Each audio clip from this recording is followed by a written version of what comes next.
Hello बच्चों, welcome once again to online video lecture. कक्षा 7 Hindi medium के लिए विषय अंग्रेजी। हम लोग पाठ number 2 intellect is better than knowledge को शुरू कर दिए थे। इस पाठ में हमने देखा था कि 4 बच्चे होते हैं, एक किसान के, एक ब्राह्मण किसान होता है, वह विलेज गाँव में रहता है। वो चारों एक दूसरे से बहुत ही प्रेम करते हैं। उनमें से 3 जो होते हैं बहुत ही ज़्यादा पढ़े लिखे होते हैं और जो चौथा होता है वो पढ़ा लिखा नहीं होता है, उसके पास नॉलेज की कमी होती है।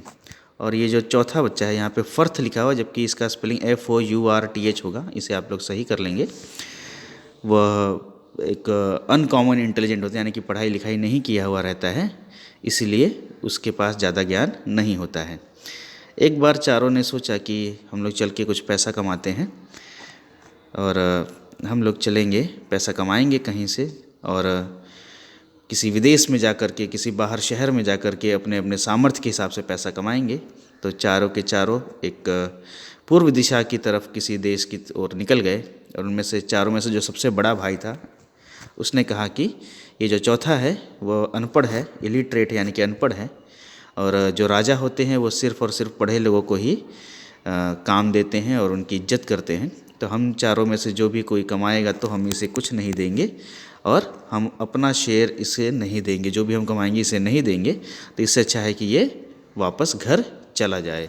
और जो दूसरा नंबर का जो भाई था उसका भी कुछ ऐसा ही कहना था, he had the same opinion. तो चलिए अब देखते हैं आगे क्या हुआ। But the third brother opposed there view point, यानी कि तीसरे भाई ने उनके खिलाफ में जाकर के कहा, he said we have lived together right from our childhood, so it will not be proper on our part to leave him so to himself. We shall give a fraction of our earning to him as well. तो उनमें से तीसरे भाई ने कहा कि नहीं नहीं, ये सही बात नहीं है, हम बचपन से ही साथ में रहते हुए आए हैं, तो ये ठीक नहीं होगा कि हम उसे कुछ ना दें। हम लोग अपने कमाए हुए धन में से छोटा सा हिस्सा तो उसे ज़रूर दे सकते हैं। So the fourth brother too went along with the other 3.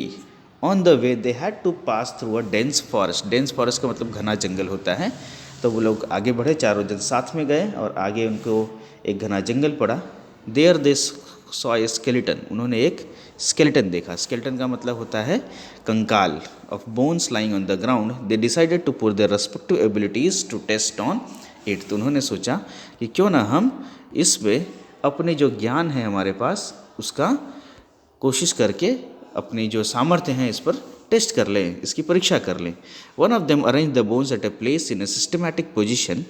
In fact, they were the bones of a dead lion. Another one brought all his abilities to play and overlaid them with flash and hide. He also made blood circulate through them. तो उन लोगों ने जब सारे कंकाल को एक साथ लगा दिया तो उनको पता चला कि वो एक शेर का लायन था जो कि मर चुका था। तो दूसरे भाई ने अपने सामर्थ्य, अपने ज्ञान के हिसाब से उनमें जो मांस होती है और जो भी मज्जा होता है उन सबको उसमें डाल दिया और साथ में खून का दौड़ा भी शुरू कर दिया। No sooner did the third one get ready to infuse life to his carcass than the fourth brother stopped him and said, if you apply your know how to restore life into it, it will put all of us to death. तो उसमें से जैसे ही तीसरे वाले ने उसमें जान डालने की कोशिश की, चौथा भाई ने कहा नहीं रुक जाओ, अगर आपने इसके अंदर जान डाल दी तो ये हम सभी को मार देगा। तो उस पर तीसरे भाई ने कहा, the third brother said, you are a fool, I am determined to apply my knowledge.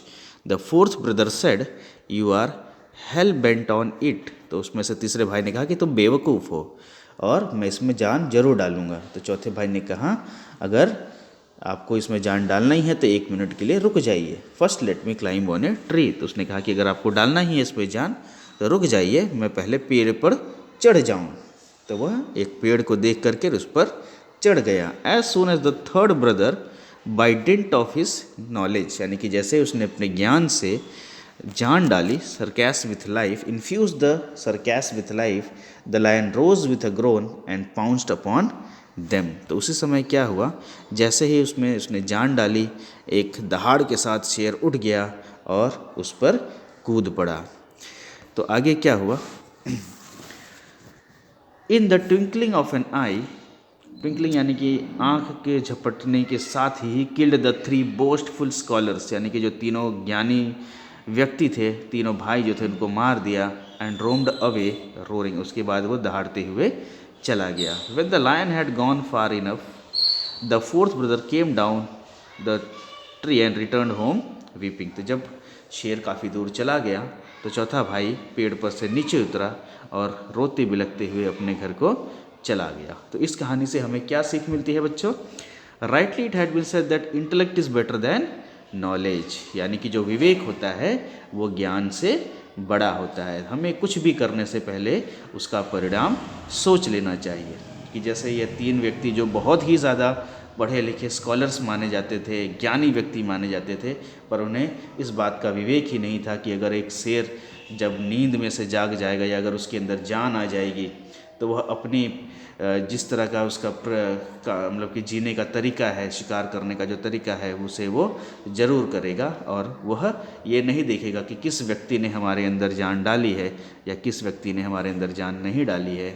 वह ज़रूर उस पर अटैक करेगा, उसे मार करके अपनी भोजन ज़रूर बनाएगा।